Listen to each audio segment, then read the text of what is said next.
राम राम. पेंडपाला, सावजी डाळ कांदा, खानदेशी डाळ कांदा असे अनेक नावांनी प्रचलित डाळ कांद्यासाठी 1 वाटी तूर डाळ घेऊन 2 पाण्याने स्वच्छ धुवून अर्धा तास भिजत घालू. डाळ पाहू मस्त फुगली आहे.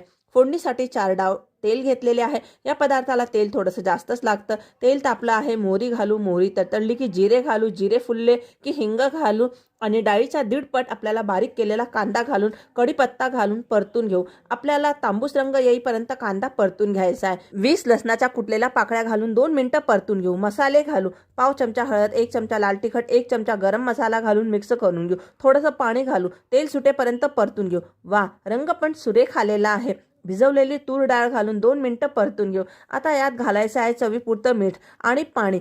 तर पाणी आपल्याला इतपत घालावे की डाळ बुडेल. जास्त पाणी नाही घालायचे. 7 ते 8 मिनिटं आपण डाळ शिजवून घेऊ. डाळ आपल्याला बोट चिपी इतकी शिजवायची आहे. पुन्हा पाणी घालायचे नाही. जर पाणी घालायचे झाले तर गरम पाणी घालावे. दर 2 मिनिटांनी चाळ द्यावा, म्हणजे डाळ एकसारखी शिजते. डाळीला 1 उकळी आली आहे. धुवून बारीक चिरलेली कोथिंबीर घालून मिक्स करून घेऊ. झाकण ठेवून 7 ते 8 मिनिटं डाळ बोट चिपी होईपर्यंत शिजवून घेऊ. 7-8 मिनिटांनंतर पाहू, डाळ मस्त शिजलेली आहे. हवी तशी झालेली आहे.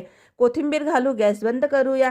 तर खाण्यासाठी इथे डाळ कांदा तयार आहे. नक्की करून बघा. धन्यवाद.